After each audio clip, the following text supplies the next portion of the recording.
We're starting a new segment. We've just spent several classes. We're still in the interwar period. We're still between the wars, 20s and 30s. And we just spent several classes talking about international constructivism.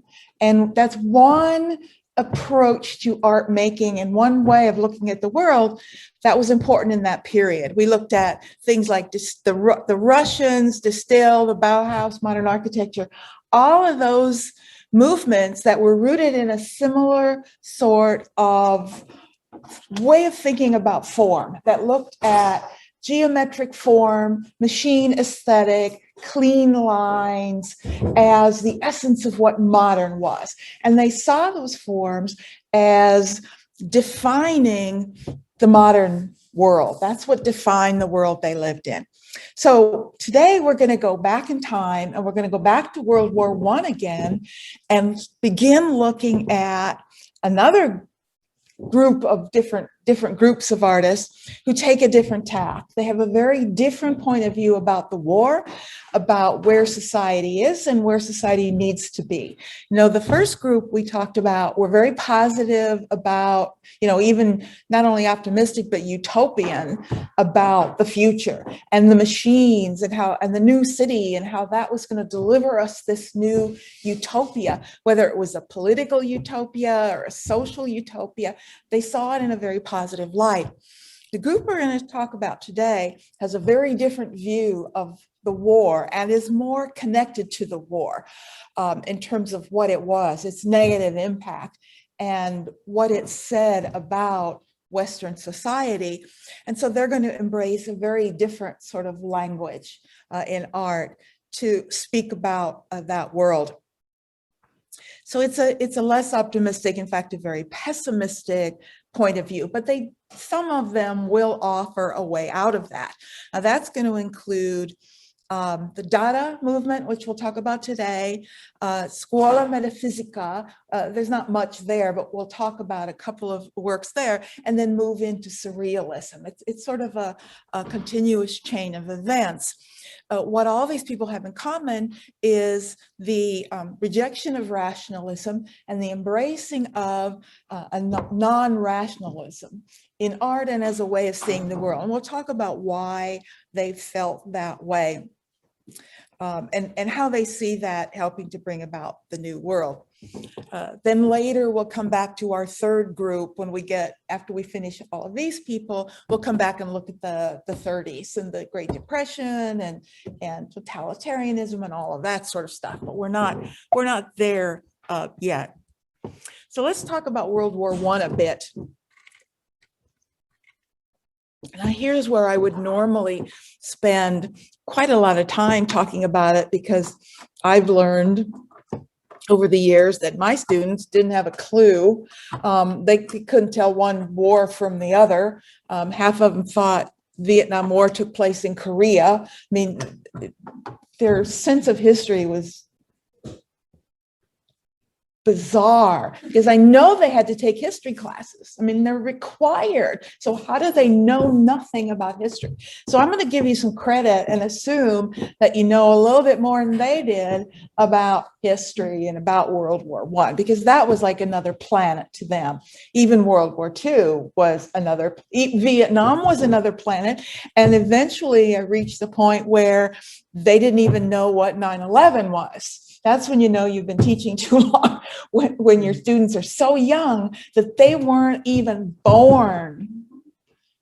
And it's hard to imagine that, but it's absolutely true. Anyway, so a general summary. I'm not an actual historian, I'm an art historian. So unlike actual historians, I'm not interested in all the millions of tiny little details. I'm interested in the bigger picture and the impact of an event. That's the biggest difference between a historian and an art historian. They're interested in primarily the causes of an event. I'm interested in the results of that event. What happened afterwards? How did it change the world? World War I, I've always been fascinated with. I mean, this is my specialty. This is my period. So of course I'm interested in World War I, much more than World War II. Its impact on art is much more profound, had quite an impact on art. It's a confusing war. I think it's one reason why I find it interesting is that hardly anybody really knows what it was about because it's very complicated. It's not a simple thing. World War II was simple. You have totalitarianism, you have aggressive totalitarianism in Germany, in Japan. People knew what it was about. They knew why they were fighting the war. And it's one reason why it had less of an impact on society. It was less traumatic in a way, its after effects, because people understood why they were sacrificing. They understood. Nobody knew what World War I was about then or mostly now. It's complicated. It comes out of decades of industrialism, of people developing new kinds of weapons and things that they just want to play with. That was certainly a part of it. We've got all these new things. I want to see what they can do. It's also related to the beginning of the collapse of the colonies. This is in the end of the sort of imperial 19th century when Europe was building colonies everywhere, and that's starting to collapse. It's the growing lack of resources in the world caused by industrialism, this sort of, for the first time, to feed industrialism and to feed markets. There was more need than resources that were available. It had to do with the collapse of the Turkish Ottoman Empire and the power vacuum that was left in that part of the world, because there were a lot of resources there and everybody wanted them. It's economic to a great extent. I mean, it's very complicated. And in every country in much of the world, what we find were that militants and those supporting war, those voices were moving into greater positions of power everywhere. And by the 1890s, every international disagreement ended in saber rattling, ended in arguments and well, we've got these weapons and we'll bomb you. It's like everything, whatever it was a threat. And so if you know and can look back, I mean, we have hindsight, so we can look back, you see it as inevitable. It's interesting because when you know history, you can begin to see those things before they happen. You can begin to see when a culture is building towards something like that. And we're in a very scary moment in time right now because you're seeing a lot of the same language, the same things, the attacks on immigrants and foreigners. And one of the biggest causes, and I think one of the most dangerous things in the world, is nationalism. Whenever you see nationalism, I cringe when I hear the word patriotism. It drives me up the wall because that's just another word for nationalism. And nationalism is deeply troubling as a concept. Nationalism was new in the Western world. It really didn't exist before the 19th century. It's not that people didn't have loyalties. People tended to have loyalties to other people. You were loyal to this ruler or this king or this warlord. But the idea of nationalism, where an arbitrary political boundary, a nation, is what you are loyal to, is a new concept. It really begins during the Napoleonic Empire. Napoleon, in the early 19th century, created nationalism in Europe. Because of his attacks, he kind of forced these political entities to bond together and feel pride in who they were. It's a new concept. So does imperialism, adds to that. And so by the end of the 19th century, it's like, my empire is better than your empire. And there's all of that. And sort of nationalism is leading to all of this as well. So there's a million things that are causing this war. In the end, it's triggered by an assassination, which most people know. In 1914, the assassination in Serbia, in Sarajevo, right, of the Archduke Ferdinand and his wife, and then that became the trigger. But the simple fact is, any number of things might have been the trigger. And that just happened to be that, okay, here's my excuse, let's go, we're ready. And they had no idea what they were starting. actually people are still talking about this, how one of the biggest dangers in our culture today is that our physical ability with technology and industry has surpassed our mental and moral ability to know how to use that technology. It's been happening since the 19th century. They could make things, but they had no idea how to use them. What's interesting, and you see that in World War I, because you've got the trenches, right? These trenches that are lined up facing each other, running all the way from the English Channel to the Swiss border. It's like two armies lining up, which is a very, very ancient way of fighting a war. That's how you fought a war in the ancient world. Two armies lined up and you march forward and you killed each other. But that's an old way of fighting a war. What happens when you have mortars now and bombs you could literally drop from airplanes, because airplanes were used in this war. They were open cockpit biplanes, and people would hold a mortar in their hand, hold it outside and let go. You have no idea where that's going to land. It's the first war where you have almost as many civilians killed as military. That's a whole new thing as well, because things like mortars from planes that you have no control over, things like mustard gas, you let that loose and the wind changes. You don't know where it's going to go. It could come back on you. It could go into this village, which it often did. So they had technology, but they had no control over that technology whatsoever. And that's not a good thing when that happens. It is the first mechanized war. It's the first war where you could kill masses of people without ever even seeing them from a distance, a great distance, as we've seen. First use of the machine gun that could shoot 300 rounds a minute. First use of the airplane. You have deadly mustard gas. And trench warfare, one reason it was so horrible, psychologically debilitating, was these terrible trenches, like hundreds and hundreds of miles of these rat-infested, flooded, muddy trenches. And every so often, they'd get an order and everyone would jump out of the trenches and run across no man's land until a bunch of people were dead, and then they'd run back again, and then the other side would do it. And this goes on year after year after year. Nothing's gained, nothing changes, just millions of people die. And the British, marched into it with their shiny uniforms, and they thought it would be over in a matter of, at the most, 6 weeks.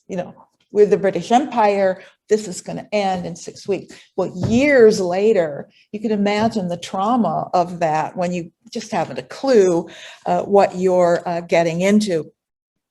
No man's land is this area in between the trenches, and it could be anywhere from a few hundred yards to a mile or more. And it's called no man's land because you don't want to be out there. Every inch of soil had been overturned with mortars and bombs. It was nothing but mud and bodies and bits and pieces of bodies. It was horrible. And there was also barbed wire throughout.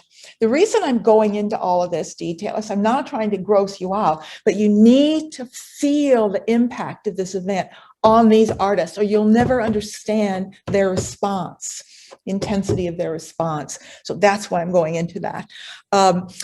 In terms of, why is it called a world war? Because most of the world was actually involved in some way, not necessarily on the battlefield, but much of the world was still colonies of European nations. So much of the world was very much involved. The Allies were largely a very few countries, but they were holders of many, many colonies. There are very few neutral countries. You can see the Central Powers were really kind of overwhelmed in scale from the very beginning. It was primarily made up of four major, they usually say 7 or 8 battles because there were several in one place, but the Marne, Ypres, Verdun, and Somme, these were the major battles, and they would last months. I mean, if you can imagine you know how bad it is, like when somebody's car alarm goes off in the middle of the night, you're trying to sleep and it ruins your sleep. Well, imagine you're living through continuous air bombings for like weeks at a time, and you have to sleep through, you have to try and sleep. Nobody could sleep. That'll make you insane right there, just living with something like that. Some of these photos are really quite incredible, showing this. In the end, well, Battle of the Somme was the worst. Over 700,000 were killed at the Battle of the Somme, and that's listed. That's over, I think, 2 or 3 months. And there was one day, I think, where over 60,000 people died. When I grew up, getting my history from American written textbooks, I was given the idea that America was fighting this war. We were the ones fighting in World War I. It was much, much, much later before I actually found out that we didn't even get into the war until 1917, and we were only in one major battle. This is not an American war, but our textbooks were so filled with biased information and misinformation that it doesn't surprise me today that that happened. We did get involved finally in 1917. After Wilson had gotten elected the previous year on the platform that he would not take us into World War I, because Americans did not want in that war. But pressure began to shift, and we did get into the war. I think I mentioned before, my grandfather fought in World War I in the trenches, and he never really talked about it at all. And my biggest regret is that I wasn't interested enough when I was young to talk to him about that. Now I just really wish I'd been who I am now and could have talked to him about it more. It ends in 1918 with an armistice. Armistice Day used to be celebrated a lot more. It isn't today, but when I was little, it was still a thing. I think it just it just kind of disappears into maybe Veterans Day or something, kind of, because it's sort of in the fall. But it was in November, and of course, it was an armistice. It was not an end. Nobody won this war. Technically, this war didn't end. There were no victors and there were no losers, because all they agreed to was, let's just stop this. So they said, let's lay down our arms and go home. Let's just quit. That was the armistice, laying down your arms. So that's what they did. So, but in reality, the Axis forces, Germany, the Austro-Hungarian Empire, suffered much, much more. They were in worse condition, although everybody was in bad condition at the end of this war. In the end, over 70 million people fought in this war, 20 million dead, about half civilians. It was that extreme, and 21 million walking wounded. It left a lot more people walking wounded, without limbs, etc. And for years, you would see people on the streets, particularly in Germany, men without legs and without arms. They just left a generation in ruins. Of course, this is going to have an immediate traumatic effect on art. And one artist who fought in the war, was directly involved and witnessed everything, was Otto Dix. And this really affected his whole life. This is during the war. He had a nervous breakdown, which is not uncommon at the time. And images like this, which are, images from no man's land of bodies, people that have been shot and they're hanging over barbed wire, and you have to leave them there, because if you go out to get them, you're going to die too. So you just have to sit there and watch day after day, week after week, as these bodies either are blown up again or decompose. Of course, he was German, he fought for Germany, and they did see some of the worst of it. We already have seen the beginning impact of that war. When we looked at Expressionism and looked at sort of German Expressionism, this is Streets of Berlin by Otto Kirchner. We talked about the fact that this is like the year before the war begins, and he's already picking up the tension and the anxiety on the streets of Berlin. So, on the one hand, we have a scene before the war where it's sort of anticipation, and then on the right, the actual events of that war. I have to bring back the Beckman too, because Max Beckmann is working during, after the war, during the Weimar Republic, which has just begun. Dix has experienced the war. And while Beckmann is reacting to the violence of the Weimar Republic immediately after the war, you cannot take that out of the context of the fact that they just lost the war. They just lost the Great War. And that's what, led to the Weimar Republic in Germany. So, when we take art and we label it and pigeonhole it and say, it's this movement, it's that movement, we almost always have to take a step back and say, well, yeah, but this was also happening. And there's also this influence. So yes, Beckmann's The Night is expressionism. It's his interpretation of the violence of the Weimar Republic, but it's also the direct impact of the war itself and the horror of what was seen in the war. So it has to be understood within a broader context. This is one of Dix's most interesting pieces. It's from the War series, and it's a triptych. Much of his imagery is very, very much rooted in and can be described in Erich Remarque. If you've never read Remarque, All Quiet on the Western Front, or seen one of the, I don't know how many, 7 or 8 movies that have been made, All Quiet on the Western Front, I've seen several of them. The best one is the first one. The first one is a German film. It's a silent film. I don't know if it's available anywhere, but if you can see that, to me, that's the best one. But just read it. You don't even have to read the whole thing. Find the book in the library, open it anywhere and read a page or two, and you will get the sense, because he is writing from the point of view of a man in the trenches and what it's like trying to breathe with those gas masks and the mustard gas floating in and the shelling all around you and the mud and the blood and the bombing. It's all there in a very descriptive way. It's a very important book, not only for its description of the war, but also its style. It's a very different kind of naturalism in literature in terms of its first person description of what he's seeing, but it will give you a feel for the war. And that's what we see here. Now, of course, what he's showing us is a triptych, and the immediate reference to that is a religious one. He's literally framing his response to the war to a religious experience or a language. It's sort of that important and that deeply felt. And I remind you of, this is a Renaissance triptych, but these have been made since really they begin in the late Middle Ages through the Renaissance. Triptych meaning a 3-panel piece. They're altar pieces.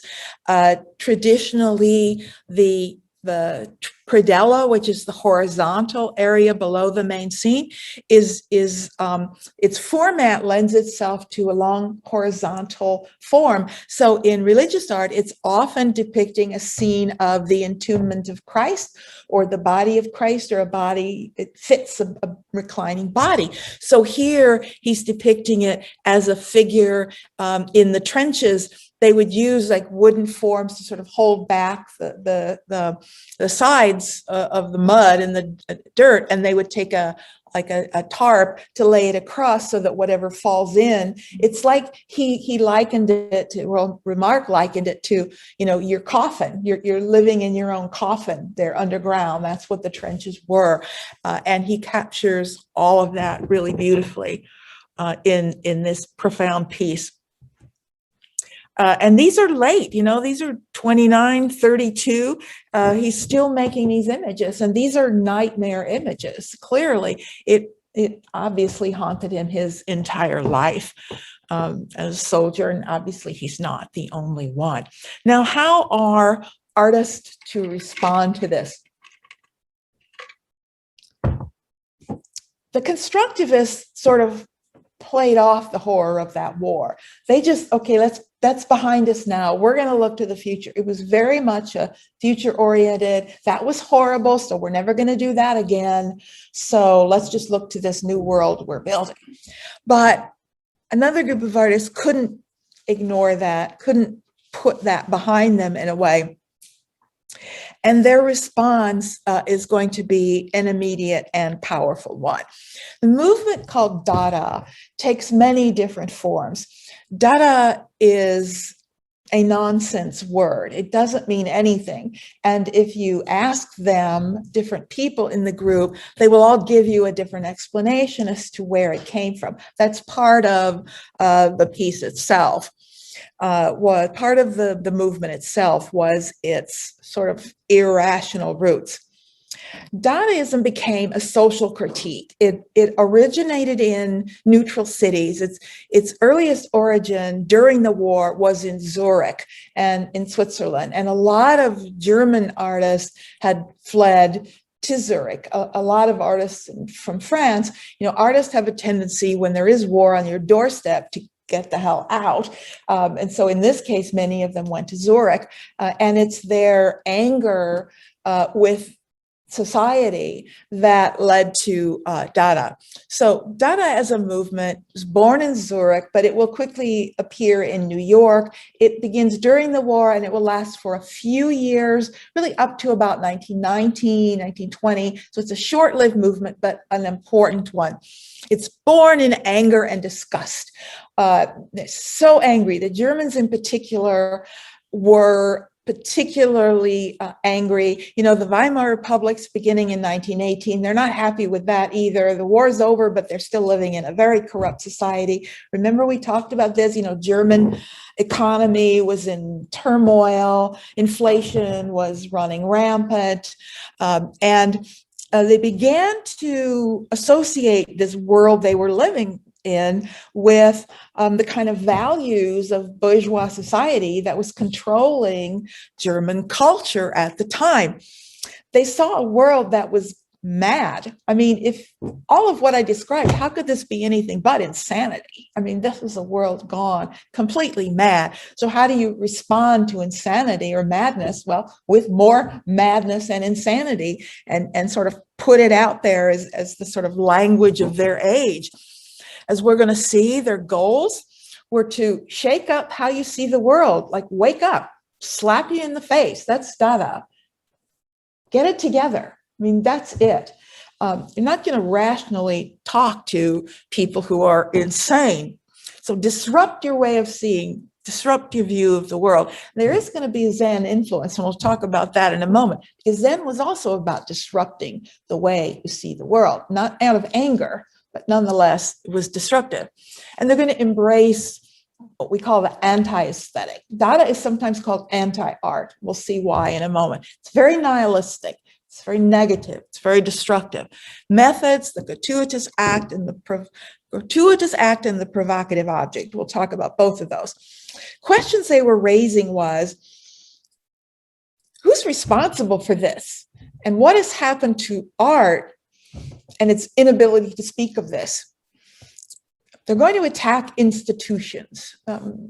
Their negative view is going to be turning to all the institutions that define culture. And one of those institutions is the institution of art. Some artists are more concerned with that than others.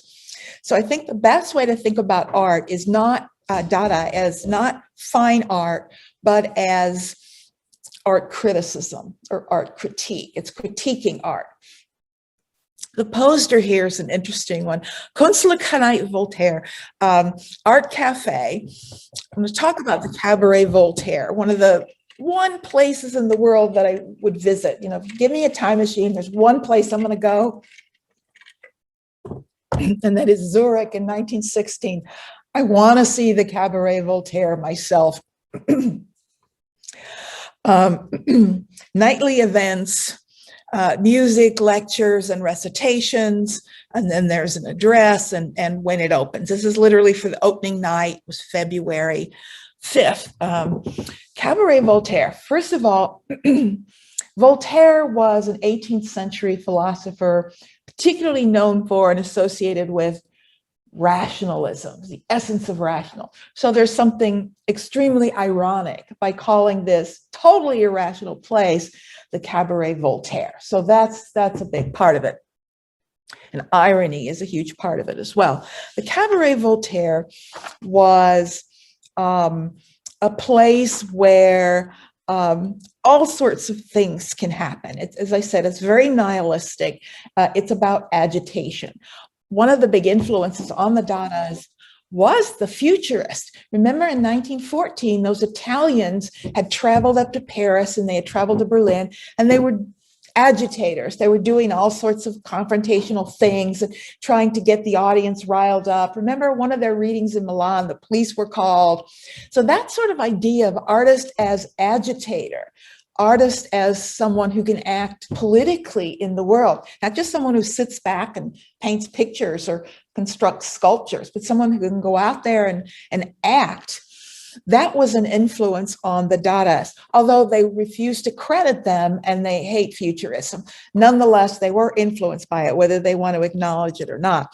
Now, what do we mean by the gratuitous act? Well, that's the gratuitous act, doing something totally useless and nonsensical for a reason, to shake someone up.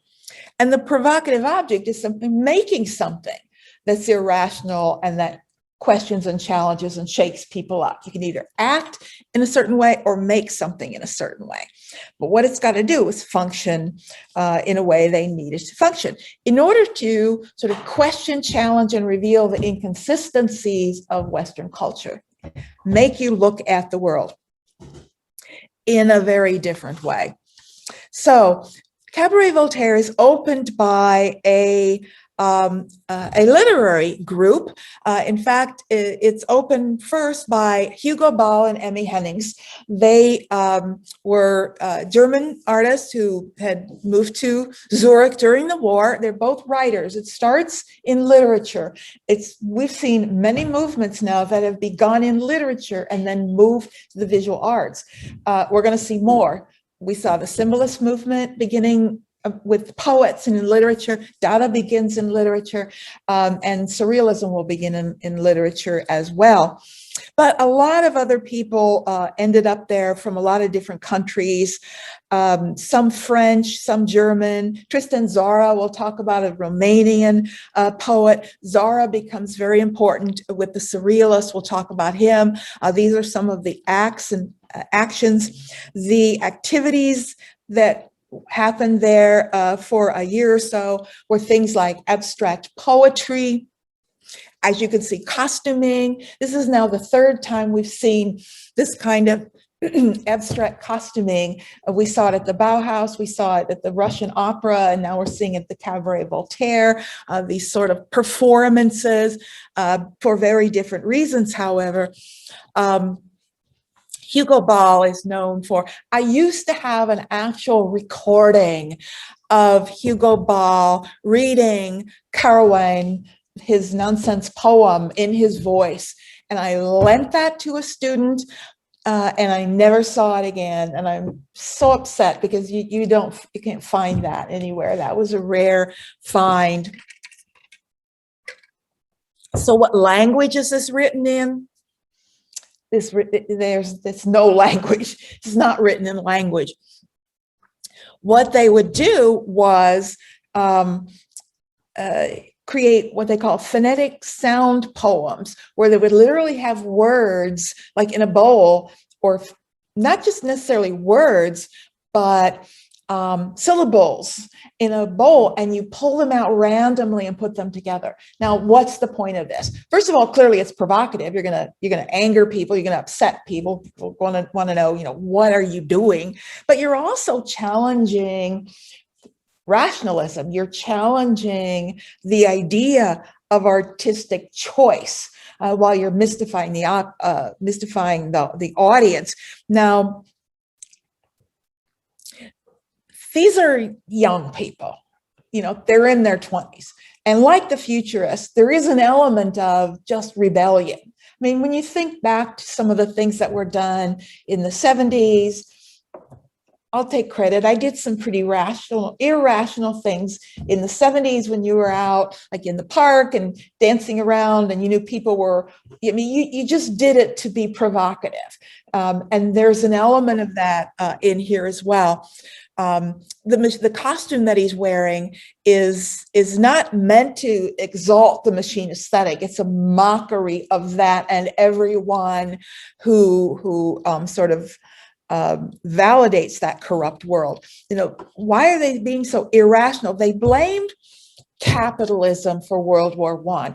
And that was equivalent to selfishness, greediness, and it was rooted in what they saw as a deeply rationalistic foundation. So it's to shake up capitalism, to shake up that sort of rational world, to astound in many ways, not just to shock the middle class the way the futurists did, but to make them think about a cultural context.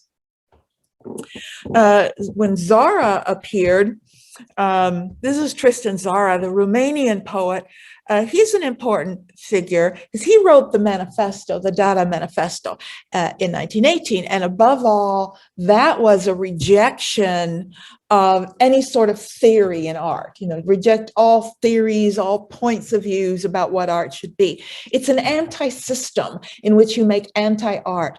They're not trying to say what they're doing or making is art. They're trying to end whatever had been done before. They're just tearing down a system. They're not building a system. We have to tear it down first. And so it's purely nihilistic and destructive. And that's why the next groups that come out of it are going to move away and say, well, what's going to replace this? What is it going to be?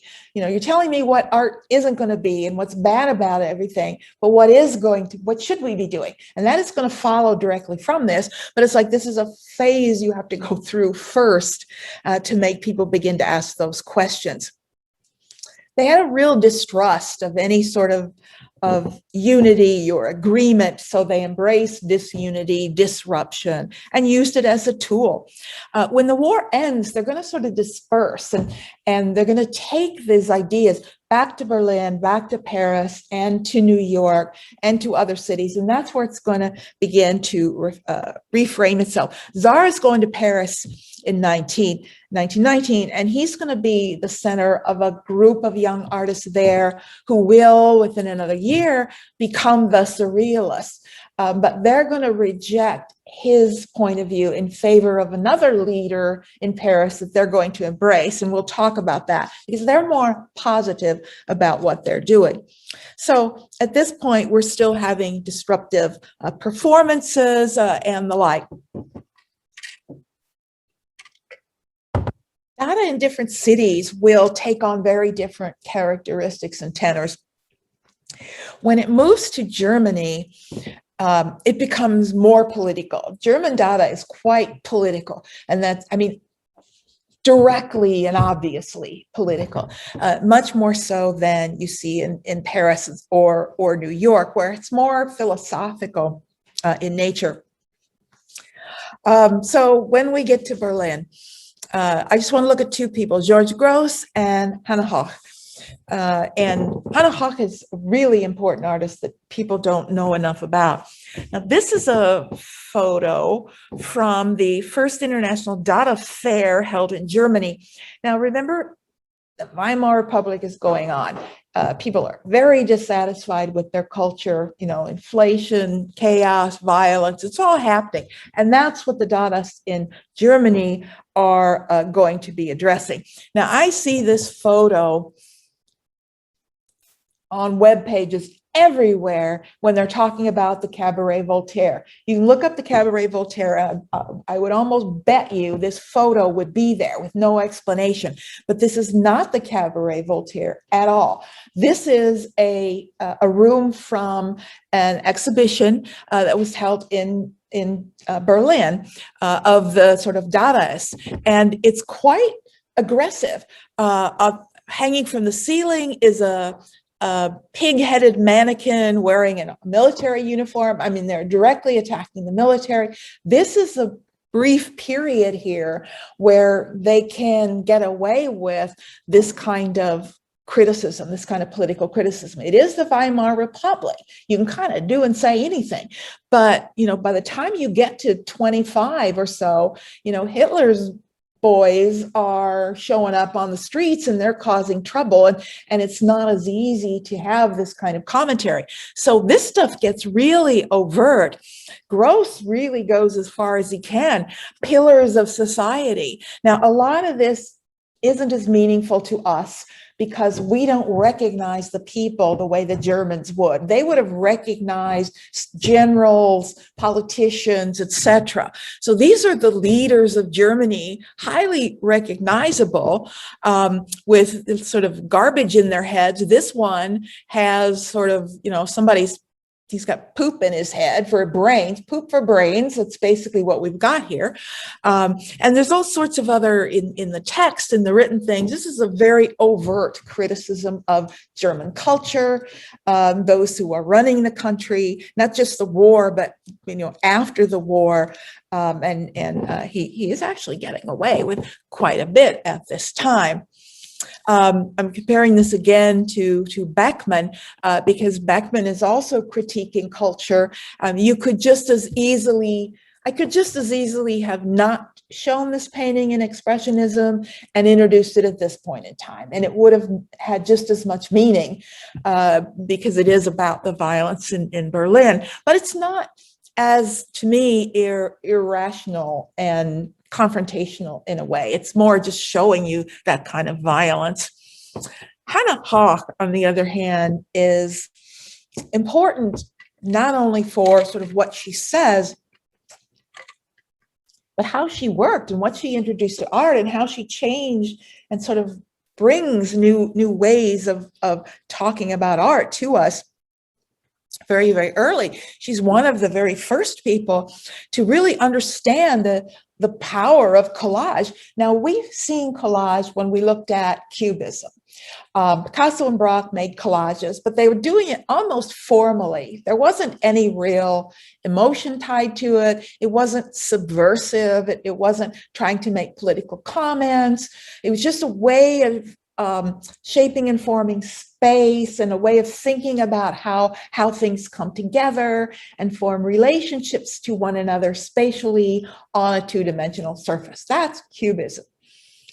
What Hannah Höch has done has understand the really subversive nature and potential of collage to disrupt, because that's what collage is by definition, is jarring juxtapositions, taking thing from here and a thing from here, putting them together and getting something shocking, something that, makes you think about something in a way you never thought about it before. She's also one of the first to use photomontage, using actual photographs. The other thing she's doing that people don't talk about enough, that I think is like 50, 60 years ahead of its own time, is the way she uses references to mass culture, or what we will later refer to as popular culture, which is just mass culture, and to talk about that culture. She's beginning this conversation. She's doing what artists will begin to do in the 1960s. She's doing it now, but she is showing the surrealists the disruptive potential of collage, and they will pick up on that, as we will see. This work by her is one of her most famous, and I just put a short title down here, Cut with the Kitchen Knife. The full title to this piece is Cut with the Kitchen Knife, Dada Through the Last Weimar Beer Belly Cultural Epic of Germany. That's the full title. And there is no way any of us will understand what you see here, but everybody got it then. It is filled with images of people from the moment in time, military figures, political figures, references to places and ideas, all thrown together. There are things like General Field Marshal Friedrich von Hindenburg's head is on top of a belly dancer. It's like gross disrespect to these figures, which is part of the message itself. Down here, we have a map of identifying countries that are just about to grant female suffrage and the map of all the countries that hadn't. She is very much a feminist, and we'll see that in other work by hers. Her own head is down here in the corner. France is on this map, but the reality is France did not get universal suffrage.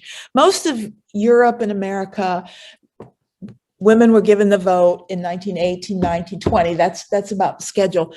Do you know when women got the vote in France? Well, technically, de Gaulle, in exile, granted women's suffrage in 1944, but he really wasn't in charge of France. He was in exile. So it was the end of the war, in 1946, when the war ended and the German Reich was out and de Gaulle was actually in charge of France. That's the first time women in most of France actually got to vote. It just boggles my mind that it was like after World War II before women could vote in France. It just seems so barbaric.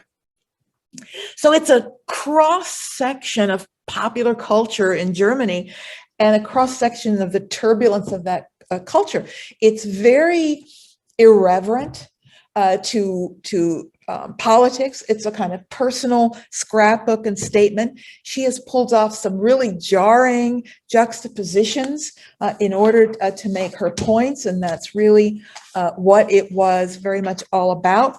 She was at the time very much marginalized by the men of the Dada movement, which is, I could just say that across the board. The only place that was not true in the 20th century prior to 1970, and I will push that even much beyond 1970. It's still happening to some extent, but the only place where women were truly treated as more or less equals in the art world was in Russia. In the time of the revolution, early communism, we're all equal, right? It's a communal society. Women fared very well in that world, till it stopped being that world. It wasn't that world for very long, but, we saw a number of women who were quite successful.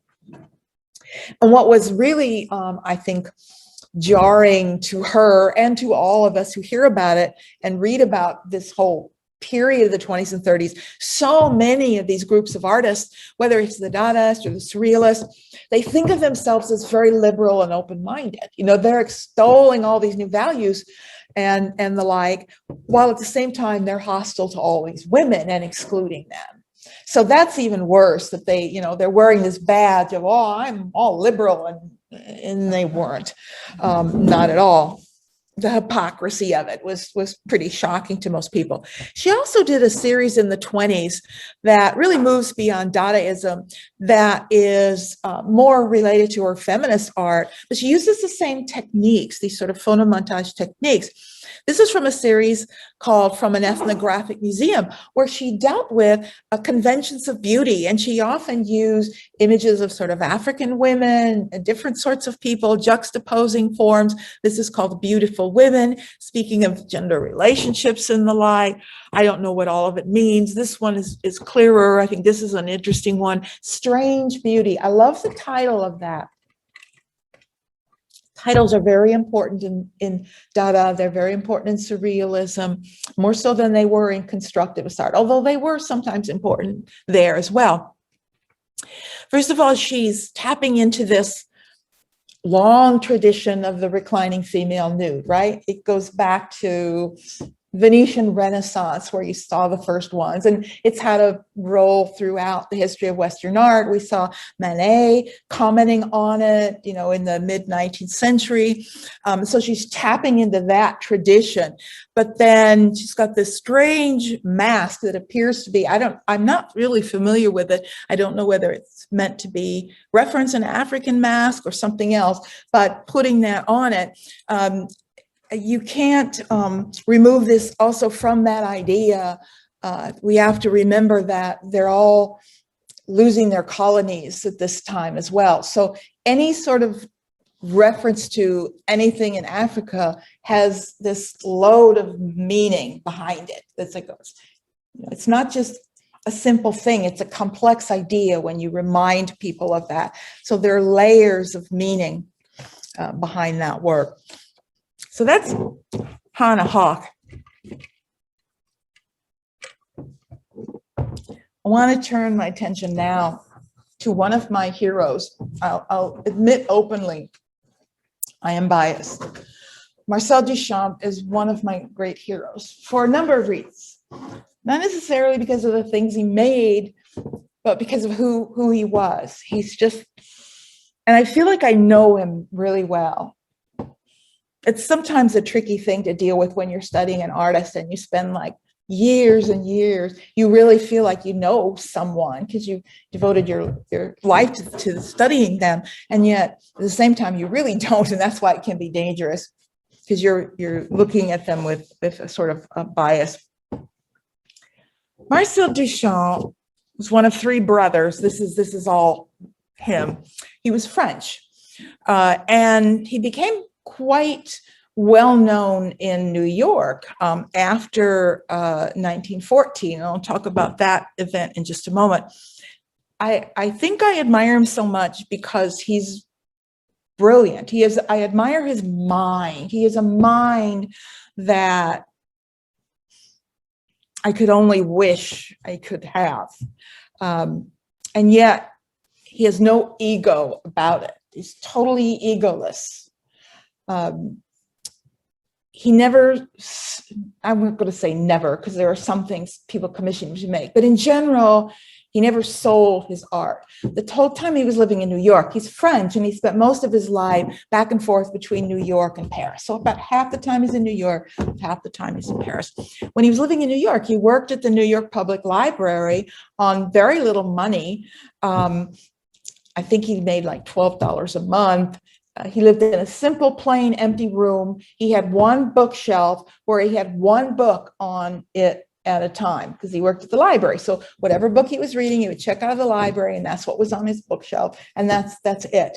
He also became, even though he was a major figure in art, I mean, he could have been very wealthy, successful person. He just chose not to do that. He also became a very important chess master, which is why you see this picture in the middle. He's often shown that way. And he wrote one of the most important books on chess. But even it was a bit of a Dada act, because it was called, I don't know what it was called, but it was about the end game, or the last part of a chess game.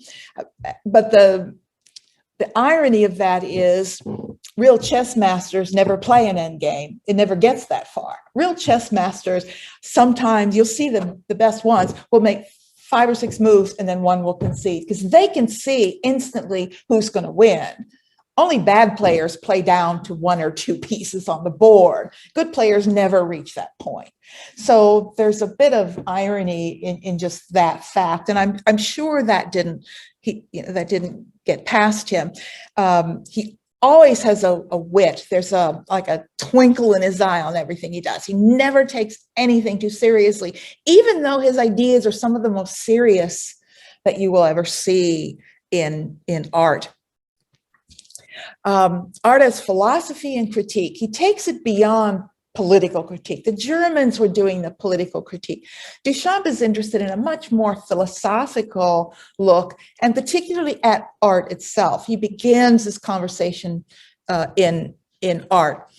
Now, most Americans are familiar, if you're familiar with him at all, with his Nude Descending a Staircase. It's probably commonly one of the best known pieces. And it's really too bad, because it's not that important a work of art. It's not even that good a work of art.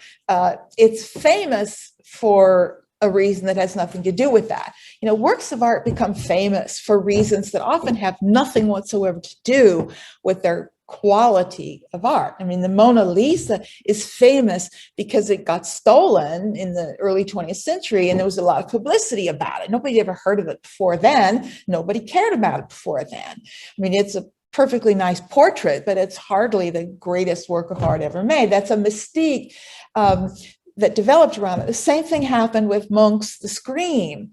That was also stolen like in the 90s, I think. And that also became famous because of that. But nobody ever heard of it before. And now it's a well-known image.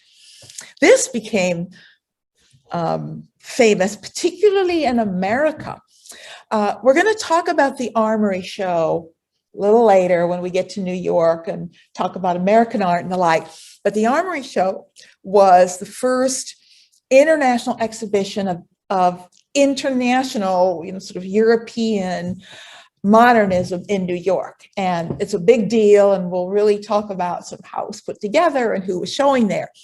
But the work on the right, the large one, is the piece, the version. He did a couple versions of it that was in the Armory show. So he came to New York.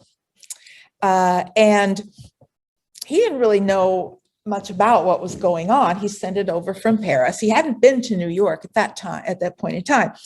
And for whatever reason, when the Armory show opened, this painting got reproduced in the newspaper, and the press just focused on it. I mean, they focused on all of it. They knew nothing about what was going on in Europe, and there were bits and pieces of every style. But for some reason, some reporter latched onto this painting. It got reproduced, and therefore everybody was talking about it, and therefore it became really, really famous. It became what all the critics and everybody, pros and cons, were writing about back and forth about this work. You hated it, you loved it, whatever. Didn't matter. But Duchamp came over on a boat from Europe in 1914 for his first visit. And he starts to get off the boat. And there are all these people, these like throngs of hundreds and hundreds of people on the docks waiting for the boat. And he's like thinking like, wow, we must have had celebrity on board, or some king or queen or something I didn't know about.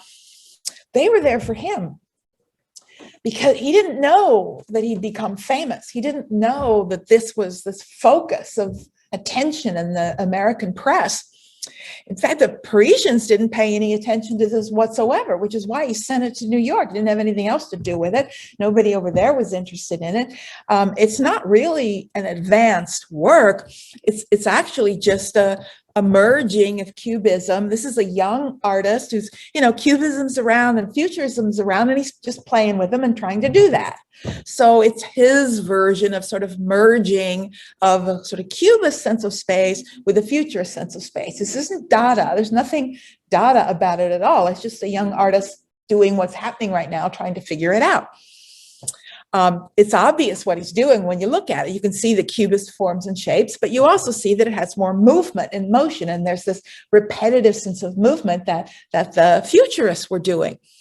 It's interesting also to compare it to sort of the Russian version of Cubo-Futurism. When the Russians, if you remember, when they saw Cubism and Futurism, they very consciously created a new movement called Cubo-Futurism, which spoke very much about, the new Russian world in a sort of constructivist sensibility, sort of a constructivist language. But that's not what Duchamp was doing. He wasn't trying to create Cubo-Futurism, or he was just taking a couple things and mashing them together. Yeah. Is that a cat? A cat? Down in the corner of the Which- Duchamp. Where? Right there. That black thing. The curtain, slightly back where you're, Here? yeah. Looks like a cat to me. I think you could make a cat out of it if you looked at it. I'm not seeing it at all. Everything that makes it cute, if you're really being a cat, is you can't see its tail, but its head is. Nothing. Are you guys seeing it? Yeah. Curve in the back. Oh, I see it. Okay, I see it now. I see the curve of the back. The hairs and ears. I never read that was what it was meant to be. I think it's a cat. So I can't say yes or no. Cat. I can, So it means For something. you, it's a cat. yeah, for you, it's a cat. That I don't know. It's a woman descending a staircase. Does it? No. Does it really? Are you sure?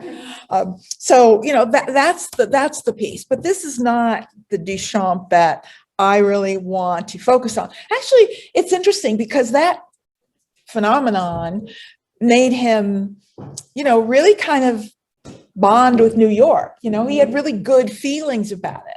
And so he did keep coming back and lived there for years and years. Would that have happened if this this mistaken identity or whatever you want to call it, if that hadn't happened. I don't know. It did happen. And so it changed the course. And it's meant that he's always been very important in America. And his huge influence on contemporary art. He's the most important influence on virtually everything that has happened since 1960s, 70s. It's all rooted in Duchamp. He's the most influential person of the second half of the 20th century. First half, Picasso. Second half, Duchamp. But you're not going to see that until you study postmodern art. So let's talk about this intellectualization of Dada.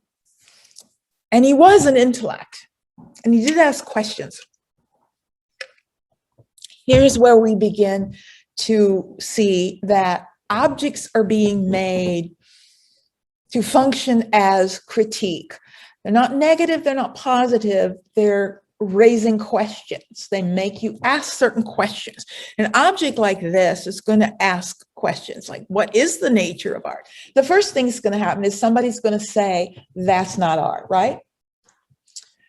Because we all know what art is. Every one of us knows, but we all know different things. One of my goals is to help people understand you have a theory of art. People will swear to me, I have no theory of art. You have a theory of art. If you can look at something and tell me that's not art, you're basing that on something. You have a view of what that is. So you have a theory. So of course you're going to say that's not art. Next question is, okay, well, what is then? That it introduces that question. It makes you begin to question, what is the nature of art? Anyway, it's also, we'll come back to all these different ideas. It's a new take on the found object. Found objects have been around, right? This is about when they begin appearing. It's just about the same time Picasso begins using found objects in his sculpture. Things he picked up somewhere and whatever. And the same thing is true. Found objects will always have a connection to their original function. And that's another thing I want to talk about, is the idea of function. What is the function of art? And if you redefine that, what does that mean? Nature of the art object, the concept of originality. None of Duchamp's ready-mades, and I'll come back to that term, none of them were actually original objects. They were never, the minute if he exhibited this in 1913, the minute that show was over, he'd just take it apart and the wheel would go back to being a wheel and the chair's a chair. They were not precious objects that you hold aside or sell or put in a museum. They are what they are. He often said, you want a copy of this? Go buy a bicycle wheel and a stool and put it together. You can make your own. And that's true with all of his pieces. So, wow, now there's a question. How can it be art then if it's temporary? It's the first one to recognize the idea that art, something could be art, even though it's only temporary. Now that's a major assumption in the contemporary art world. People do that sort of thing all the time. Performance art is a temporary thing. It's here and it's gone. You make art out of a block of ice. It's not going to be permanent. You make a chocolate sculpture. That's not going to last forever. The idea of temporary pieces. The nature of choice, artistic choice. What is really the art of something? Is it the thing? If I paint a painting, I have an idea, I want to communicate this, so I paint a painting. So what is the art? Is it that painting, or is that painting just the remnant, the leftover of that idea that I had? I mean, the real art of it was the idea I had. That was the real art. Bringing that idea to fruition is the next stage. But when that's over, what is it? What's left over? Is that the art?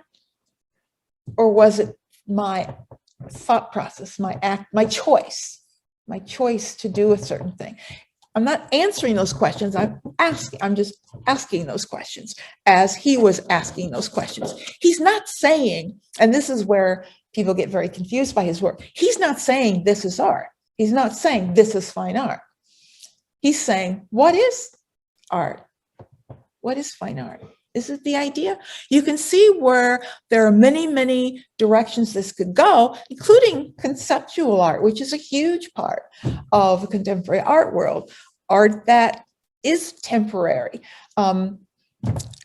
Things like the happenings of the 1960s, the early 1960s, those were one-of-a-kind moments and acts that end, and they're more precious because they did end. There's documentation, people took photographs and the like, but those photographs aren't the art. They're just documenting something that happened once and is now over, gone, will never happen again. It's beginning thinking in that direction. This is a ready-made is simply a found object. It's something that already exists. It's already been made. You didn't design it and you chose it, the act of choice. That's what is that what an artist does? Is that the art of it? It's making a choice. Because the artist is always going to make a choice, whether it's what subject should I paint, what color should I use, what composition should I use. You're always making choices, and those choices are what lead to the end product. So this is sort of making you think about the choices that you make. He says he intentionally chose objects without aesthetic value, which is an interesting point of view because that's impossible to do. Any object that exists physically has an aesthetic property to it and therefore has associations with that property. You know, I do find this an interesting comparison. Picasso, mandolin, and clarinet, you know, as radical as we thought that was when we looked at Cubism, how different that was, how, you know, out there compared to traditional sculpture, compared to Duchamp, it's amazingly traditional. He's still making some form. It has an aesthetic property and it's meant to be hung in a museum and last forever. I mean, that's a very big difference. But it's a different way of thinking about it. Picasso was not thinking about those issues that much about what defines the art object. He's thinking more in terms of form, but he is thinking about the found object and how that can function. What both of them are doing is recontextualizing. That's a postmodern term that we began to use in the 80s when we started talking about all this stuff more.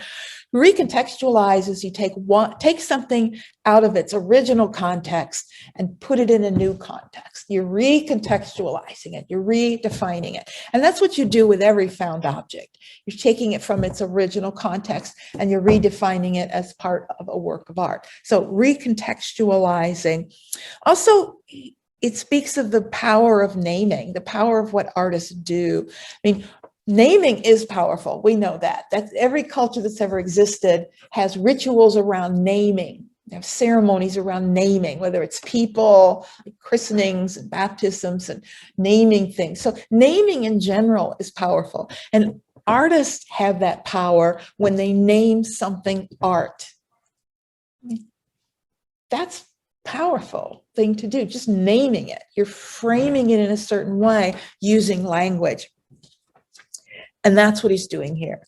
He said that he's suspending the laws of artistic causality. He's suspending those laws of cause and effect traditionally in art. He says what he does is choose an object without any thought for aesthetic associations, and then he deprives it of its original function. So I choose this object. I'm going to take it out of the context of phone. It's not a phone anymore. It's this rectangular thing. And then I'm going to redefine it as an art object. Now, of course, that's irrational and absurd. This is not an art object, no matter what I call it or how I define it in a rational sense. But that's not what we're talking about. We're talking about a provocative act to cause you to think about what I just did and how that relates to what other artists do when they make their art. Aren't they doing the same thing? Didn't Rembrandt take a bunch of these pigments and this piece of cloth and this wooden handled thing with a bunch of hair on the end, and didn't he take them from their original context and rearrange them in some way and say and redefine them as art? mean, isn't that what everybody is doing in a way? Kind of, it is. But I think those, that wheel, that's more art than maybe Picasso. Because he chose that stool with a round top because it kind of rhymes with the wheel. And he's got these rectangles down here, each one of them like the other. I just think it's really art. See, but he I think swears he thought that when didn't. he did it. No, he swears he didn't. I mean, I'm with you. I agree that he's not necessarily doing what he says he's doing, because I think it's really true in the next, another Don't piece we're think going to you look can at. put that on a rectangle. I'm not sure it's possible for him to not see things aesthetically. He was a painter, and it's really, really hard not. I mean, when you think about it, it's really, really hard to, what doesn't have aesthetic value? How am I going to find something that doesn't have an aesthetic value, that doesn't have forms and textures and shapes and colors that I see in some way and respond to in some way? But is that what makes it the art? I mean, see, you're using, again, your criteria, and you're defining it in an aesthetic way.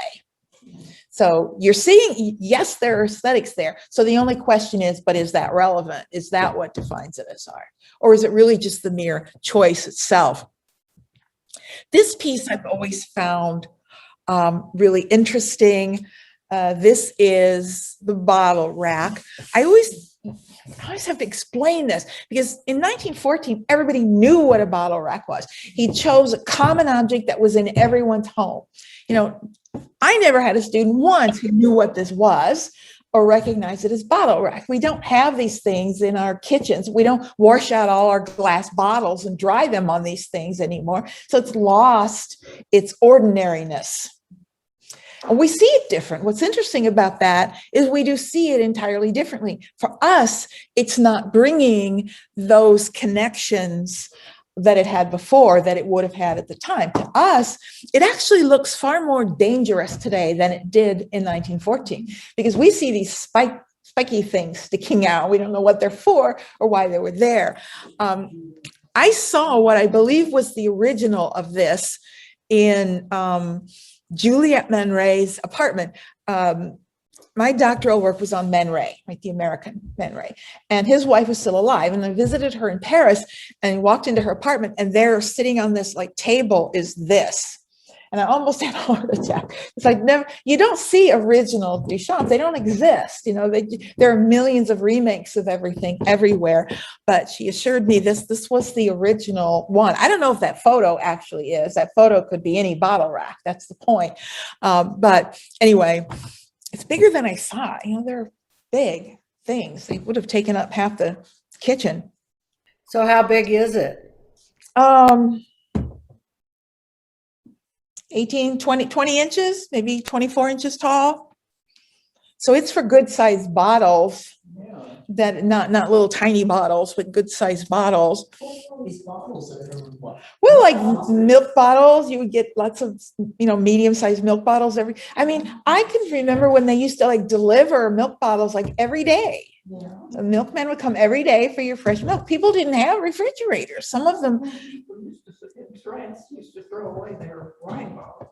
Oh, wine bottles. That's another one. I don't know what I'm only guessing, but I can remember when I was little, not when we were on the farm, but when we moved to the city and started getting milk. I thought it was so cool if someone brought you your milk. You didn't have to like go milk a cow.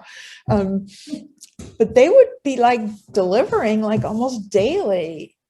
But this was at a time when people really didn't have refrigeration. They had to bring you those things every day.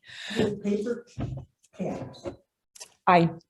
Yeah, cardboard. They were like cardboard. And leave them At the door. Back door, and the And cream was on top. And Yeah. the bottle cap loosened because it froze, and the milk was. Well, I know you had to wash, you'd leave the empties out and they'd pick up the empties and replace it, but you always had to wash them. So I'm honestly not sure why they had to have like 50 racks to dry bottles. I don't know, but I do know they were. Milk in France. Yeah, really, they don't drink milk in France. They still don't. That's the wine. That's for one. Probably right. Okay. I would agree with you, right? Now, I want to talk about this idea that meaning is created by the viewer. I intentionally put an excerpt in here from one of his writings, and he's written a lot. They're really brilliant to read. This is from The Creative Act. Now, this is written in 57, but he's talking about these things much earlier. He says, let us consider two important factors, the two poles of the creation of art. The artist on the one hand, and on the other, the spectator, who later becomes its posterity. To all appearances, the artist acts like a medium, a conduit rather than a creator. In the last analysis, the artist may shout from all the rooftops that he is a genius. He will have to wait for the verdict of the spectator in order that his declarations take a social value and that finally posterity includes him in the primers of art history. Now, nobody had ever talked about that before. You know, art meant what the artist said it meant. The meaning in the work of art is whatever the artist put into the work of art. And if you don't get it, well, that's your problem. He's saying, heck no. And this is a very postmodern idea. This is an idea that everyone wouldn't even question today, is accepted as a fact. He's saying, no, wait a minute. There's two things going on here. This person's making the object, and then this person's interpreting the object. And that is just as much giving meaning to that work of art as the artist was. You don't control that work. The art, and that's what he means by posterity. In the long run, you're going to be gone. History's going to be written by people who interpret your work, not by you and how you make it. So he sees the whole process as a different process. And that's related to what he's talking about here, because we're the ones creating meaning. He says, I know that this statement will not meet with the approval of many artists who refuse this mediumistic role and insist on the validity of their awareness in the creative act. Now, and it's true, people didn't, they said, what are you talking about? Artists got angry. How dare you say that I'm just a medium? It seemed to diminish what an artist did, as if something's just sort of flowing through them, as if they're not making this creative thing. And he says, no, you're really not. He says, but art history has consistently decided upon the virtues of a work of art through considerations completely divorced from the rationalized explanations of the artist. The result of this struggle is a difference between the intention of the artist and the realization of the spectator, which I call the art coefficient. Now, I love that idea. What is the art coefficient? You've got, here's what it's the difference between what the artist wants you to take from the work of art and what the viewer actually takes from the work of art. And that space in between is what he calls the art coefficient. It's this unidentified thing that separates the creator from the viewer. He says, thus, the creative act is not performed, and I like that reference to perform, like the idea of you performing art, which is very forward thinking, is not performed by the artist alone. The spectator brings the work into contact with the external world and thus adds his contribution to the creative act. So the creative act is something that is participated in by the viewer. You're being creative as well when you see a work of art, and thus adds his contribution. Okay, this becomes even more obvious when posterity gives a final verdict. And this is just one of the many things he talks about that are sort of previewing the postmodern world, where art is going to go after the fact. Now, of course, his really most famous piece, Fountain, which he signed R. Mutt. There's a lot written on this, and there's a lot of conflicting statements made about this, and a whole lot of horrible analysis of this. I've read more terrible analysis of this by people who should know better, by people who should not be talking about this the way they are. Clearly, it is a urinal laid on its side, signed R. Mutt, 1970. We also have a difference between what he says he was doing versus what I think he really was doing. I'm not sure they're necessarily the same thing. And I have that right because he just told me I have that right. He just told me I was the one who was adding to the meaning. So it's perfectly okay if I challenge his intentions here.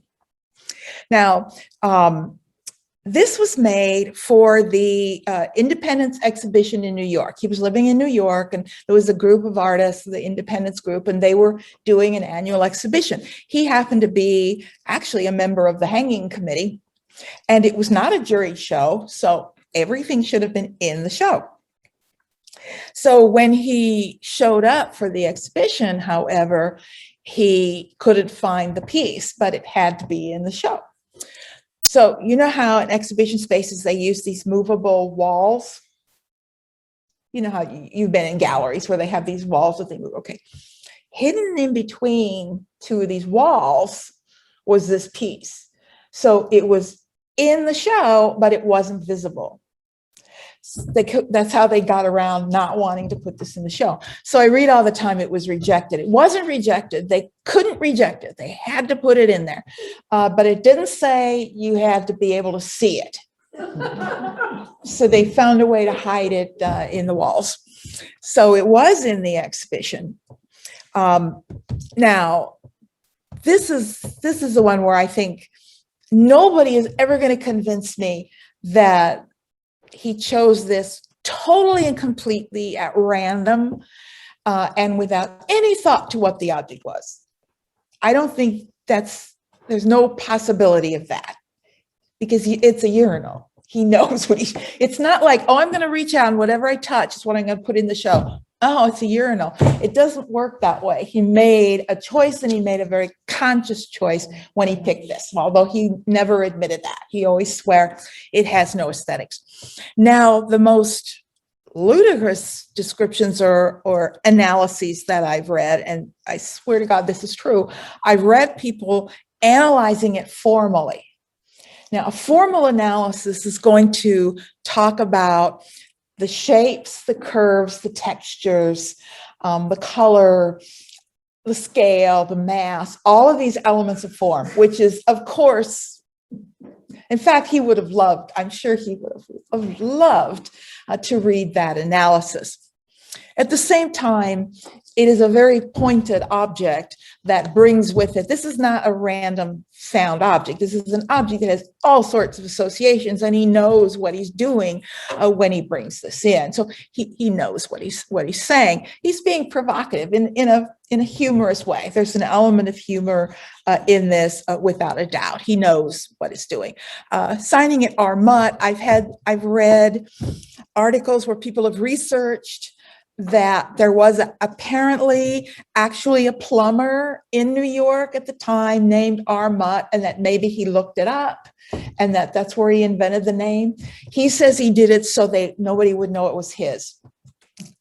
How could anybody not know this was Marcel Duchamp? Everybody knew who it was, so that doesn't hold water. So I don't know what it's about. It's just another one of those pieces that's meant to make you question what he's doing, why he's doing it, the nature of art, etc. But a work that does have a much more serious component is this piece. We're going to talk about the imagery in a minute. This is actually a mailer they would put out like once a month, a group of artists in New York that call themselves 391. And we'll see later why they call themselves that. There was a very famous gallery in New York earlier in the century that was called the 291 Gallery. It was Alfred Stieglitz's gallery, and it was really well known. It was always known as 291. So when this group comes along later, they sort of, create this name, well, let's call ourselves 391. It doesn't have any meaning other than that. 291 was actually the street address of the gallery, of the Stieglitz Gallery. And like I said, we'll come back to that later. But 391 is just a number they made up because it reminded people of 291. So it's another one of those typical Dada sort of acts. But they would put out this mailer, and he would have Dada poetry and sometimes like serious little analyses and sometimes imagery. And Duchamp included an image in that month, and it was a reproduction of the Mona Lisa, and he had drawn a mustache on it, and he labeled it LHOOQ. And that's all it ever was. There was never an original. It was just this reproduced image in this flyer. But after the fact, people started reproducing it and actually taking, because this is normally what you'll see, but that's not something that Duchamp made. That's just something that somebody else made. I mean, he might have remade it himself. They just took a postcard or whatever. You can have your own. This is one where he said, you want your own, take the picture of Leonardo's Mona Lisa and draw a mustache and goatee and label it. But this was not totally frivolous. This has got some seriousness behind it. This is one of those where he's trying to make some points. Okay, the title, LHOOQ. We have to remember that Duchamp is French. So, and it's a play on the sound, not on what you see when you look at the title, but what you hear when you pronounce it out loud. If you pronounce the letters LHOOQ in French, you would say LHOOQ. Those are the letters. They mean nothing else but the letters. However, what I just said, the sound that I just said, I might have said LHOOQ. Now that means she's got a hot ass in French. It's like license plates. You know, you read license plates where it's letters and numbers, but you don't see that it means anything until you say it out loud. Then you realize what it says. It's that sort of play on words. Now, why is he disrespecting the Mona Lisa? Because that's what he's doing. You have to understand that the Mona Lisa was extremely famous by this time. And it was also, and it was treated by many people as almost a sacred object. This was right when, you know, it had been stolen and found again. And so people discovered it and, oh, it's the greatest painting in the world. And so it was almost like sacrilege to disrespect the Mona Lisa. In fact, I have to tell you this, I had a Renaissance course. I went back and for some silly reason, I don't know why, I took this Renaissance course when I was in grad school. I didn't need to, but I did. And the professor that I had, who was this Renaissance guy, when we got to the Mona Lisa, he showed this picture. And he started like ranting about what Duchamp had done to the Mona Lisa. He was like so angry and he was turning red, and it just bothered him so much. When the class was over and we were walking out, there were two girls in front of me, and they were talking about how did he get away with that? You know, weren't there guards? You know, how did he? And I had to stop them and say, he did not do this to the actual Mona Lisa. It was just a picture. But his anger and the way he felt about it was so strong that he made them think that Duchamp had actually desecrated the painting itself. And I found that so telling, because that's exactly what Duchamp was talking about.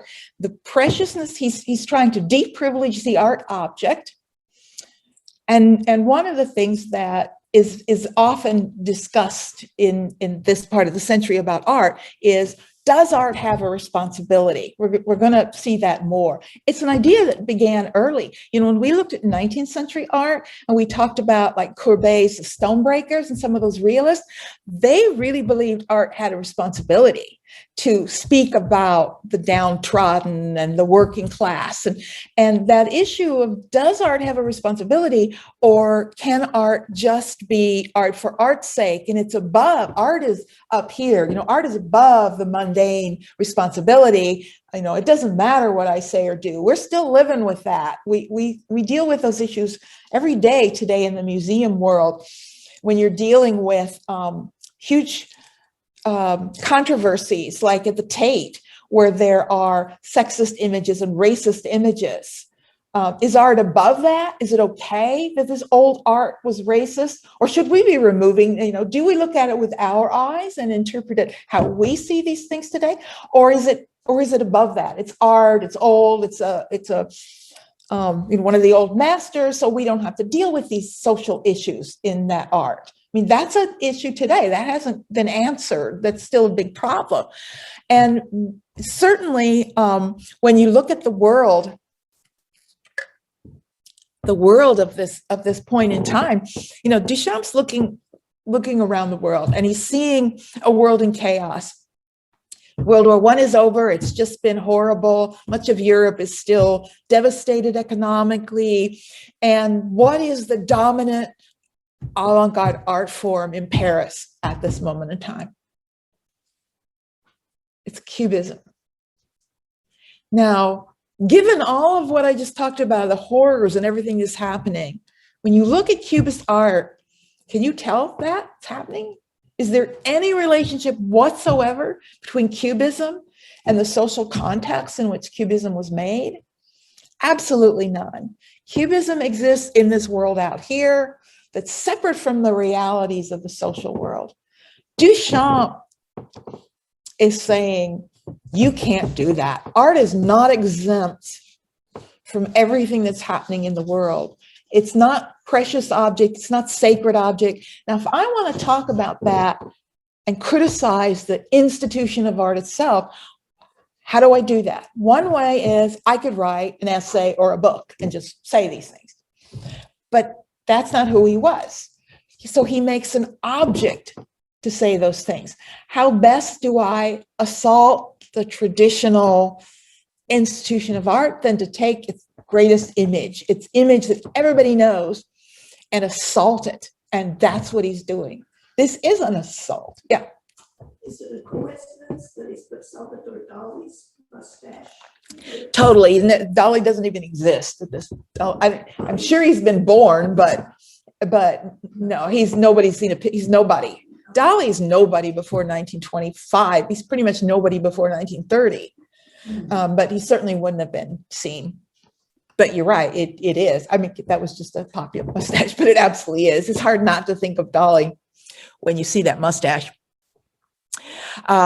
So it is absolutely confrontational. This is a perfect example of confrontational art. This is in your face. You have to confront it. You have to deal with it. Love it, hate it, whatever. You have to deal with it. And that's all he wants you to do. Deal with it. So very, very confrontational and very important. And one last work, 1916. This is one of my favorites. It's not known at all. This is, again, one of his conceptual pieces where he made this object and then he took it to Walter Arensberg, who was a real kind of supporter and collector and actually owned a few of his pieces. And he told Arensberg to take it apart. Those are just, take those screws apart and open it up. And of course, that's just a ball of twine. It's hollow inside. And he said, put something in there. Don't tell me what it is. I don't know. I don't care. I don't want to know. Don't ever tell me what's in it. Put something in there and then seal it back up again and give it back to me. And he did. And nobody has ever known what's in there. I don't know if some art conservator somewhere needed to clean it and took it apart. I don't know. If so, they never told anybody.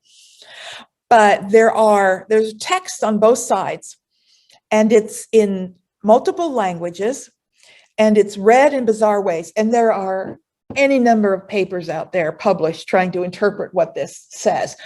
The best somebody can come up with is there's a way to read it, but you have to read one word on one side and then flip it over and read a word and then flip it back. So attempting to decode this, because it's really a code that's really indecipherable, in attempting to do so, you have to turn it over.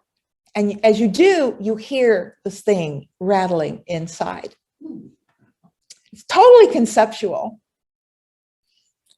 And the important thing to me is that it's hidden noise to him. He's the artist. He doesn't know what it is. It's not just we don't know. That's one level of interesting. The fact that he doesn't know is a whole other level of interesting to me. I love it. And this is 1916. This is so 1996. That's where that would be an act that we would instantly get, not 1960. Well, that's an ordinary sized ball of twine. So it's Okay. yeah, it's just sort of handheld size. Is it attached to that stool? No, just the piece itself. You can pick it up and turn it. You look at the top of it and you can't. Yeah, you look at the top and you see one thing. You think that's almost a hint of a meaning as you rotate it and then read the top word, and then you roll it back and read the second word and then roll it.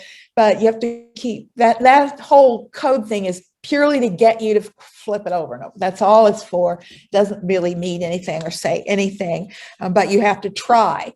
When there are things that look like a code and you just want to figure them out and you have to try, but then they get you because it really doesn't mean anything.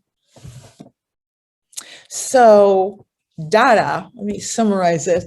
Dada is many things to many people, but it's an anti-art in the sense that they're not making fine art. They're making things that aren't fine art, but their purpose is to make you think about certain things. I mean, the purpose of art is to take your mind to a certain place. It doesn't matter whether you're painting or whatever, it's to take your mind on this journey to make you think about something, whether it's an aesthetic appreciation or political commentary or a mythological story or a religious story. It's meant to take your mind to a certain place. And how it does that doesn't matter as much as you think it does. If I can make an object that takes your mind to a certain place, and particularly if it's a joyful place, because I find this joyful.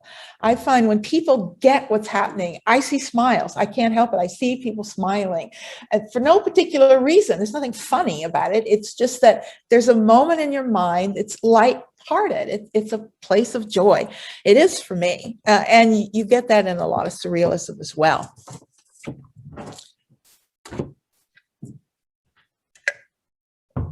So Dada has a course that it runs and then it's done. I mean, this is not something that's going to go on and on forever.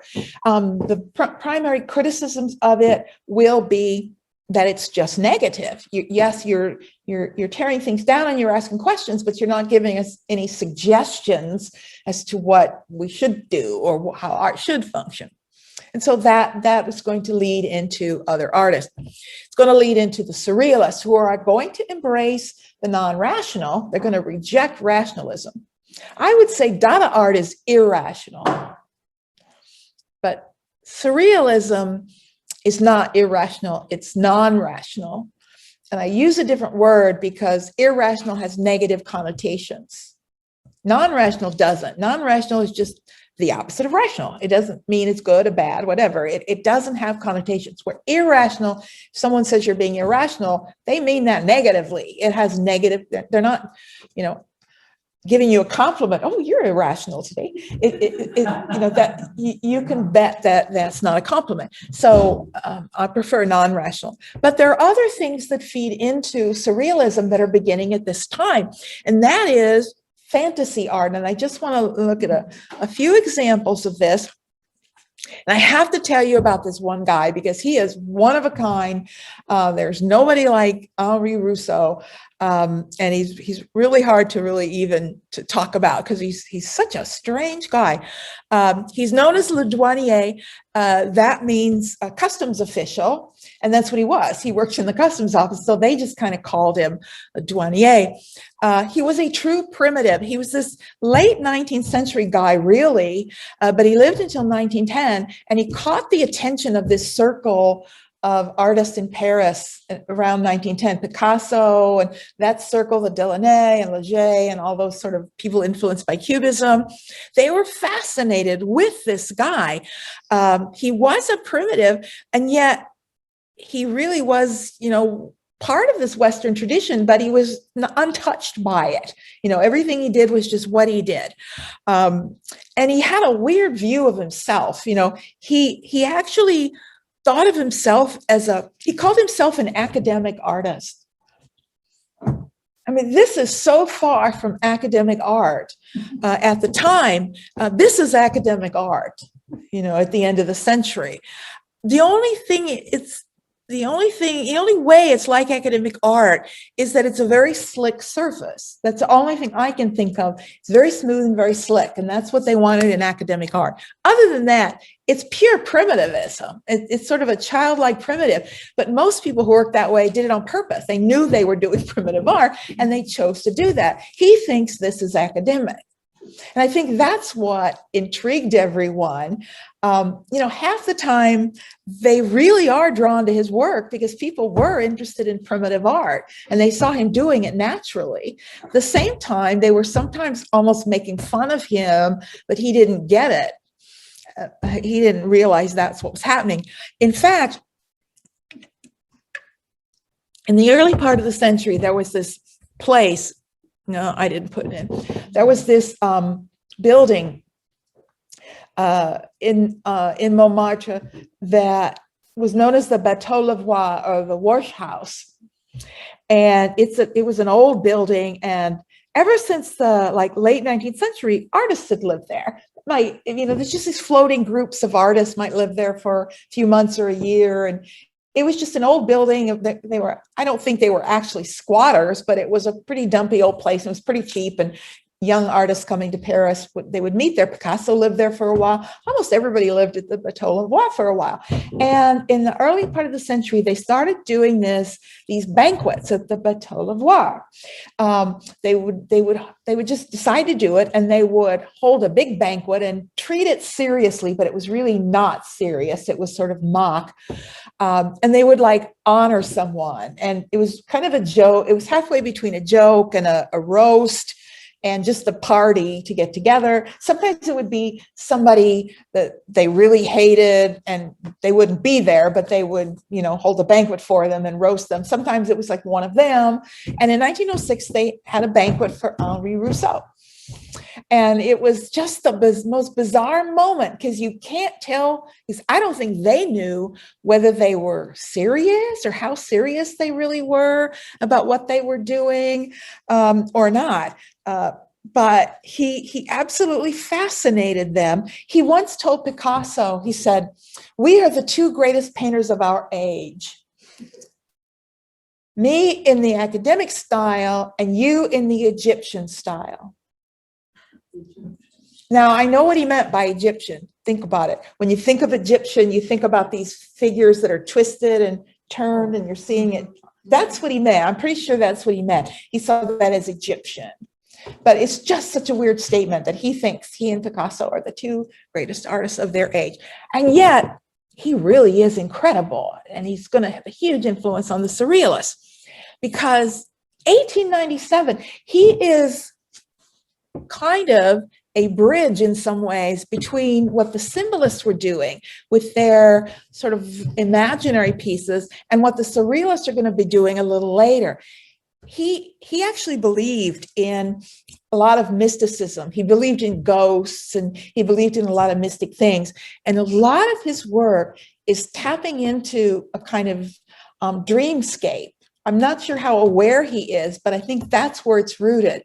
Now, again, I don't think he's aware of this, but Freud is writing in the 90s, and he's talking about, his interpretation of dreams isn't published until 1900, but he's writing other things, in the 1890s. And this interest in sort of dreams and the subconscious is slowly building.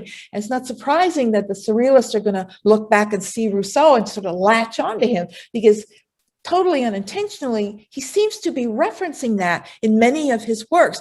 You get these odd juxtapositions this sense of reality, not reality, the sleeping, reclining figure, almost suggesting, is this a vision that he's having? Is this really happening or not? Is it in his imagination? These are fanciful images that, of course, have no interest whatsoever to the constructivists, but the surrealists are going to be interested in other things. I'm sure you have seen some of these works by him because he's reproduced a lot in movies and TV shows and things. People will either use actual works or they'll create works that are in his style. The exotic landscape, a lot of his works deal with these sort of jungle-like primitive environments. Clear, sharp detail, lots of detail, strange figures that emerge if you look at it. This is an important one. It's actually called The Dream in 1910. This is just before he dies.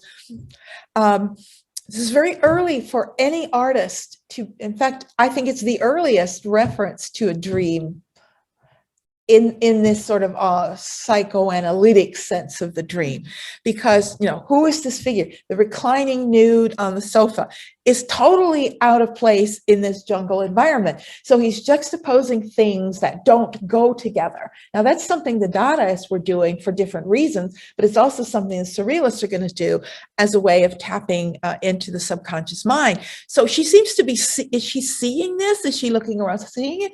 Is this actually a dream that she's having? We don't know the answer to that, but I can absolutely see why people were drawn to it and why it was so important at the time. So Henri Rousseau, an odd little person, but nonetheless, as we will see, an important one. And secondly, I want to look at some Giorgio de Chirico, because he's not a primitive, he's very intentional, but he's absolutely right on that line between symbolist and surrealist. If there's one linchpin, and we know it not just theoretically, but in time and place, in time and space, he was that, and I'll talk about that in a minute. De Chirico was actually born in Greece, but his parents are Sicilian. So he's Italian.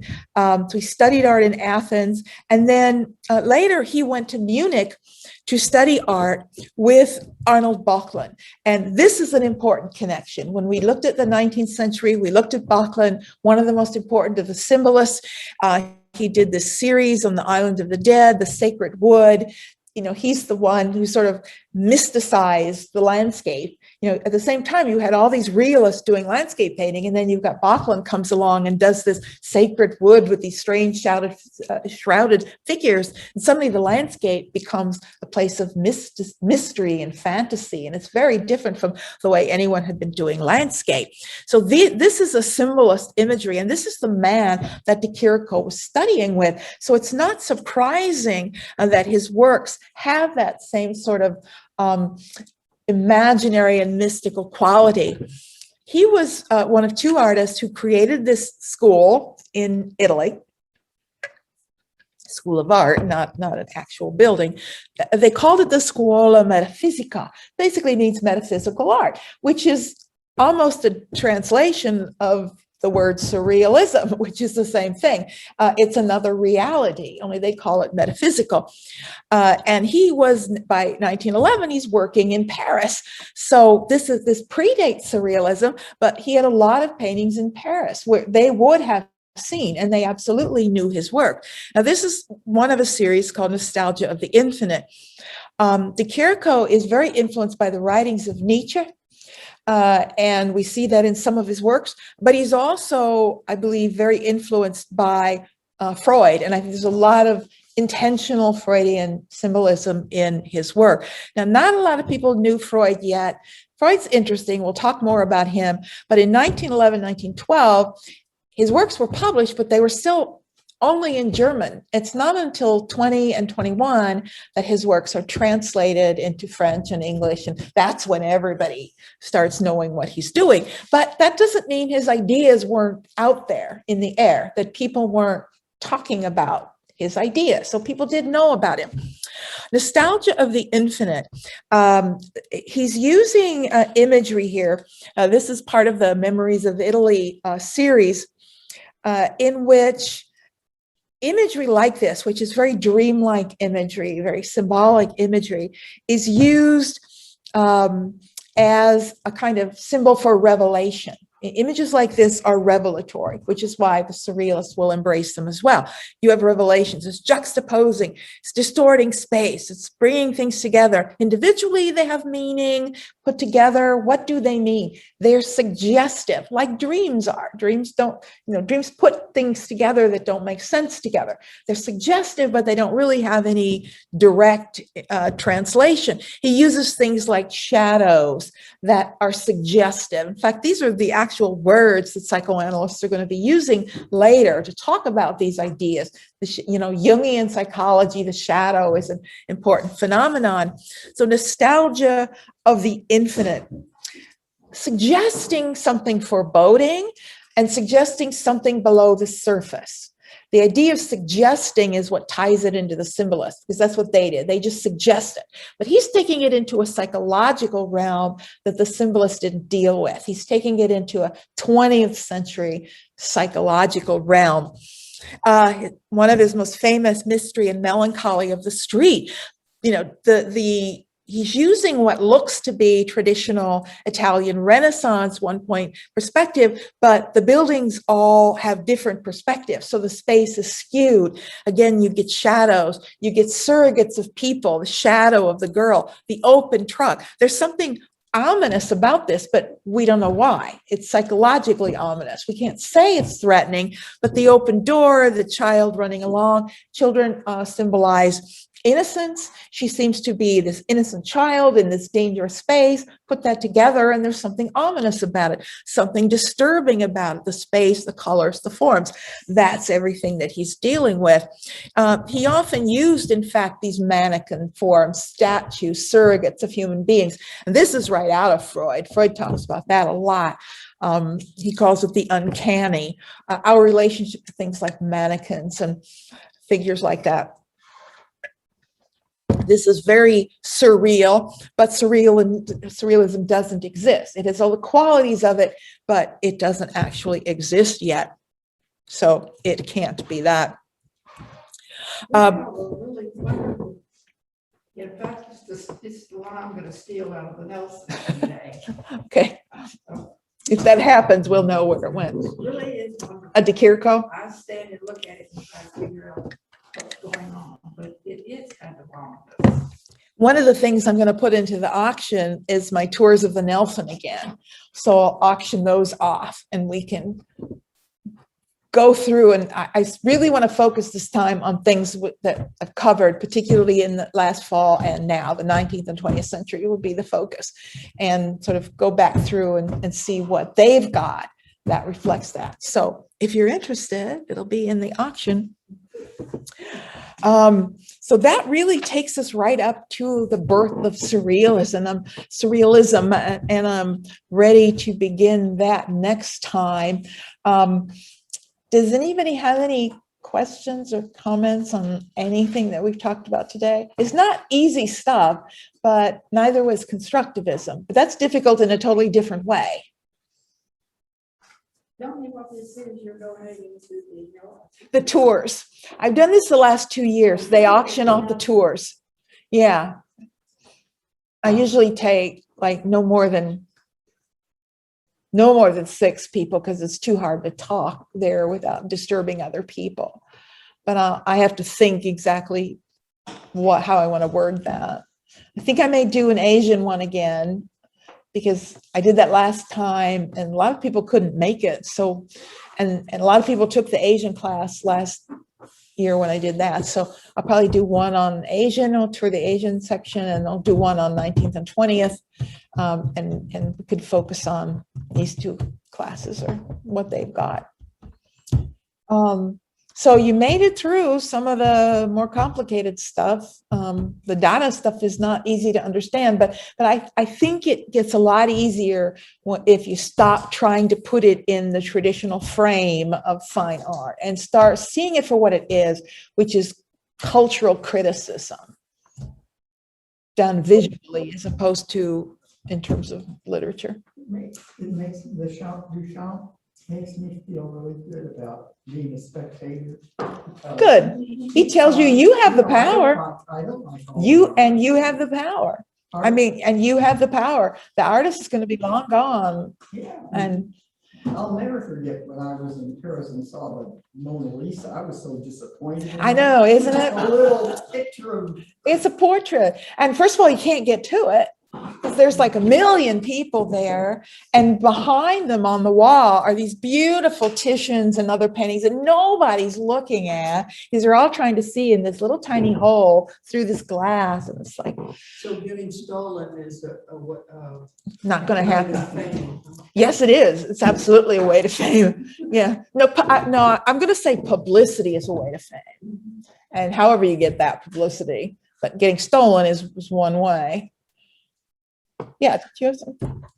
Yeah, I was going to say, I mean, Duchamp is one, so went ahead saying that it's the power of the viewer. Do you think these guys are making fun of the viewers? He's not. No, Okay. no. I once heard that somebody asked him what is art, and he said it's what an artist does. Yeah. That's what I can't define it. That's what I tell people. It's what artists make. There's no answer to then that. He created the bicycle. Yeah, there's no answer to that. You know, that's the question you asked is a very American question. Americans always ask that. Americans, you don't see anybody else asking that. You don't see the French asking that. Americans are always afraid somebody's making fun of them. And that's uniquely American. yeah, that's right. And honestly, I don't know anyone who's ever done that. Even mocking things like futurism, they're trying to shock the bourgeoisie. They're the only ones that they're not mocking the bourgeoisie, but they're trying to shock them. Certainly Dada is mocking aspects of culture, but not their audience. I mean, they're speaking about politics and the like. Nobody's mocking viewers. I mean, I don't even see the point of why anyone would want to do that. Speaking of, and the names just of course immediately left me. Yeah. But the artist Donier, Yeah. who draws those wonderful satirical Yeah.